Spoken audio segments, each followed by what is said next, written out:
한국의 이 인구 문제는 사실은 일본보다 훨씬 더 심각한데 사회적 인식이나 정부의 정책이나 그런 위기 관리 측면에서 보면 우리가 너무 우리 사회가 여기에 대해서 손을 놓고 있었던 것 아니냐 하는 생각을 미무라 회장님 말씀을 들으면서 느꼈습니다. 여기 보면 2014년에 43만 5천 명이 출산해서 학교 출산율이 1.21이었는데 계속해서 빠른 속도로 떨어져서 2023년에 0.72까지 떨어졌습니다. 그런데 이제 24년에 한 가지 희망이 싹이 이제 보이기 시작하고 있습니다. 전년 동월 대비로도 전년 두개 대비로도 출생률이 상승하는 처음 경험을 이제 근 십몇 년 만에 보게 된 거죠. 그러니까 우리에게 어떻게 보면 하늘이 준 마지막 기회가 지금부터 5년이다.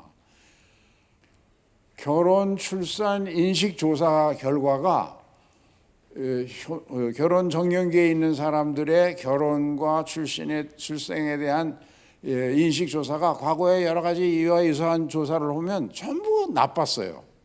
근데 그게 개선되고 있어요. 그러면 제 생각에는 이재명 정부 때가 중요하다. 앞으로 5년이니까. 이재명 정부에서 이를 돌파하면 그러면 국민들이 믿기 시작할 거다. 특히 국민 중에서도 20대, 30대들이 믿어야 되는데 그러면 이게 좀 성공의 가능성이 있지 않을까 하는 생각을 해봤습니다. 우리나라 저출생이 왜 문제냐? 당연한 거지만 여러분 잘 아시는 것처럼 우리나라에 뭐 아무 자원도 없잖아요. 아주 남북이 분단돼 있고 그 국토의 68%는 바위산이고 석유 한 방울 나지 않고 아무 자원도 없는 나라인데 오직 인적 자원이 다른 나라보다 부지런하고 또 더 자기 개인은 오늘보다는 내일 더 잘 살아야 된다. 나보다는 우리 자식이 더 잘 살아야 된다라는 강한 의지가 있어서 이걸 사회학에서 소셜 아보드 모빌리티라고 그러잖아요. 그게 세계에서 가장 강한 나라 중에 하나가 우리나라 같아요.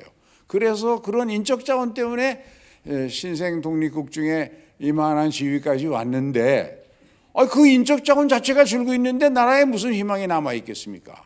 그래서 어떻게든지 이걸 극복해야 되는 과제다. 그럼 왜 이렇게 중요한 과제를 왜 실패했나? 가장 큰 것은 87년 헌법이 5년 단임제로 제한한 것이 가장 큰 이유라고 저는 생각합니다. 5년 단임제를 하다 보니까 이게 이제 우선 당사자들인 MZ세대의 여론조사를 해보면 그때그때 달라진다는 거예요. 일관되게 프랑스나 스웨덴처럼 수십 년을 일관된 정책으로 정권이 바뀌어도 계속 추진됐어야 되는데 그때마다 조금씩 정책이 바뀌는데 그 이유는 대통령마다 5년 내에 효과가 나와서 자기가 그로 인하여 국정 지지율이 높아지도록 만드는데 초점을 자꾸 두게 되거든요. 그래서 저는 좀 더 장기적인 안목으로 가는 스웨덴 모델이 옳다. 스웨덴은 2차 대전이 끝났을 때 인구전략회의를 만들어가지고 각계가 함께 참석해서 이 헌법에다가 반영하는 형태를 통해서 근 100여 년을 지금 이거를 일관되게 추진해 왔거든요. 그런 생각을 갖게 됐습니다. 예를 들면 왜 이제 5년 단임제에서 문제가 되냐 하면 우리가 정부에서 홍보할 때는 엄청난 예산을 썼다고 그러는데 그 통계를 자세히 분석해 보면 사실은 이것저것 비슷한 연결된 예산을 다 갖다 붙여서 이거 저출생에 썼다고 역대 정권이 홍보한 거예요.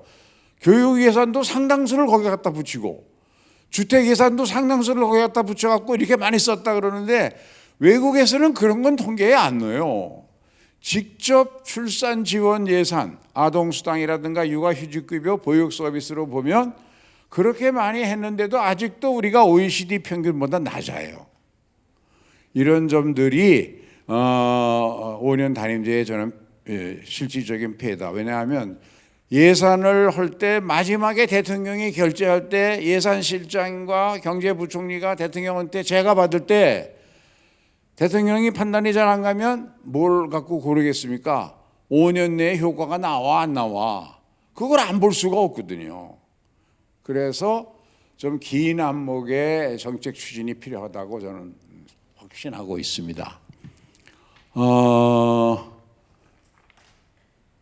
그런데 이와 함께 우리 사회에는 이미 여러 분야에서 훈련된 전문 인력의 부족 현상을 겪고 있습니다. 그 인력 부족 문제를 어떻게 해결할 거냐?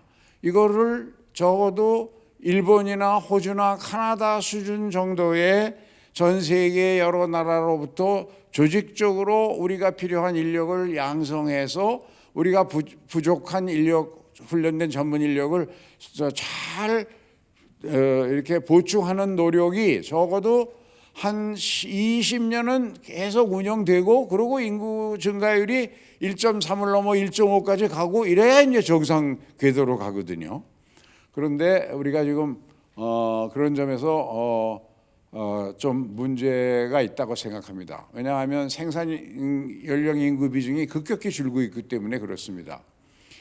그런 정책의 하나로 우리나라 이민자 비중이 3.5%로 OECD 평균에 비해서 아주 낮은 점, 그리고 우리가 상당한 ODA 예산을 계속해서 늘려가고 있으니까 이것들을 잘 연계 운영해서 우리가 필요한 인력을 베트남, 캄보디아, 인도네시아 이런 곳에서 부분적으로 한국 폴리텍 대학 등이 하고 있습니다.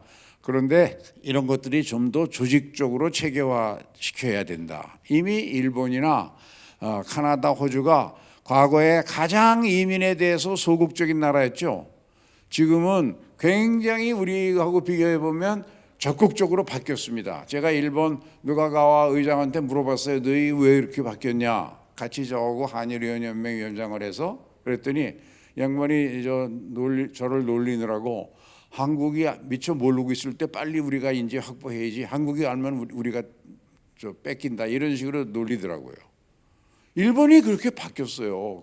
이 젊은이들의 생각은 뭐냐면, 대한민국이 당신들은 편안한 세상에서 살았지만 자기들은 지금 세계에서 가장 치열하게 갈등을 겪으면서 경쟁하는 어려움 속에서 살고 있는데, 나 한 몸 돌보기도, 여기서 이 경쟁에서 이겨내기도 힘든데 내가 결혼해서 자식을 낳고 키우라고?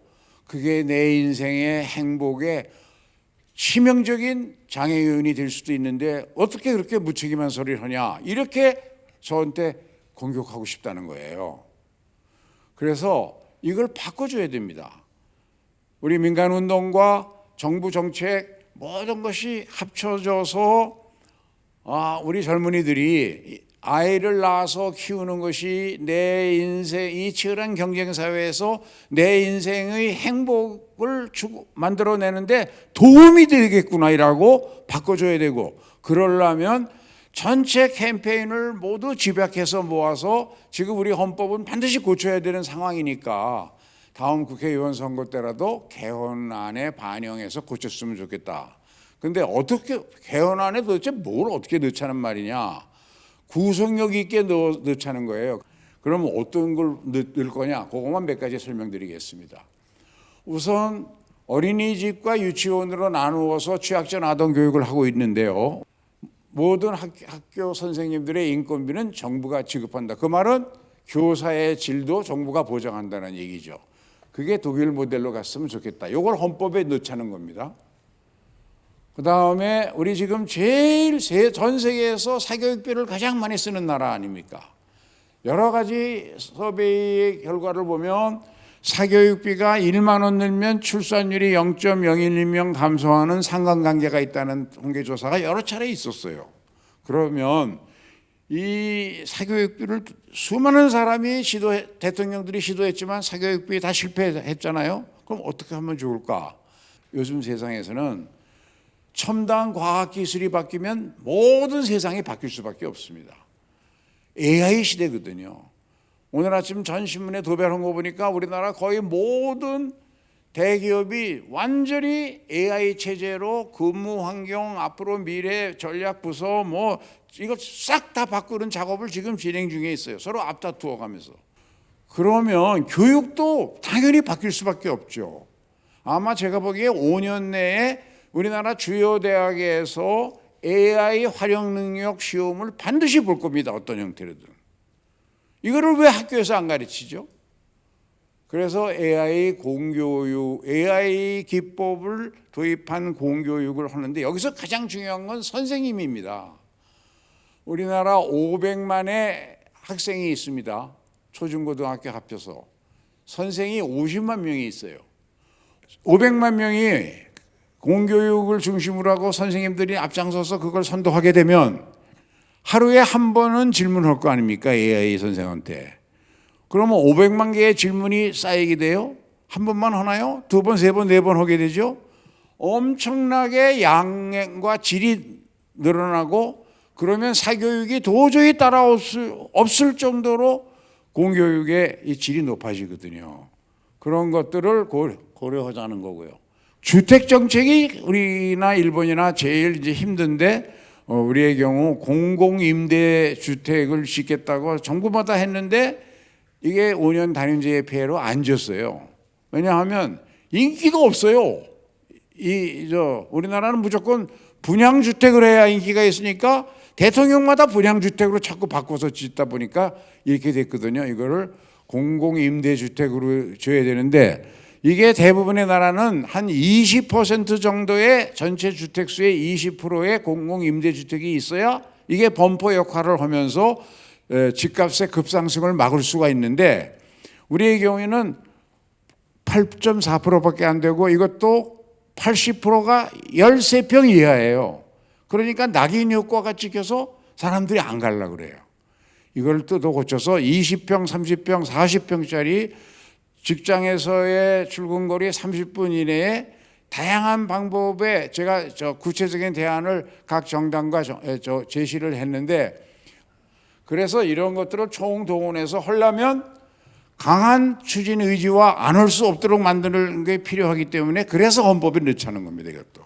그래서 이런 논의도 좀 해주시면 민간 시민운동에서 저는 이게 가장 확실하게 한국적 방법으로 이걸 우리 이 문제를 극복하는 길 아닐까 하는 생각을 가지고 있습니다. 그런 점에서 제가 참 고맙게 생각하는 것은 우리 김정은 회장님이 중심이 된 한반도 미래 인구 포럼이 중심이 돼서 작년에 처음으로 일본은 벌써 오래전부터 민간들이 중심이 돼서 했지만 대한민국 인구 비전 선포식을 가졌습니다. 작년 10월에. 근데 저는 이것을 그리고 많은 기업이 여기 참여했었는데 이걸 더 큰 규모로 해가지고 한 10만 명이 모여서 결의대회 한번 오면 성공할 것 같아요. 한국식으로 좀 크게 이거를 키우는 그런 선포식을 하고 그것이 개헌운동으로 함께 결합이 되면 가능하지 않을까 하는 생각을 혼자 해봤습니다.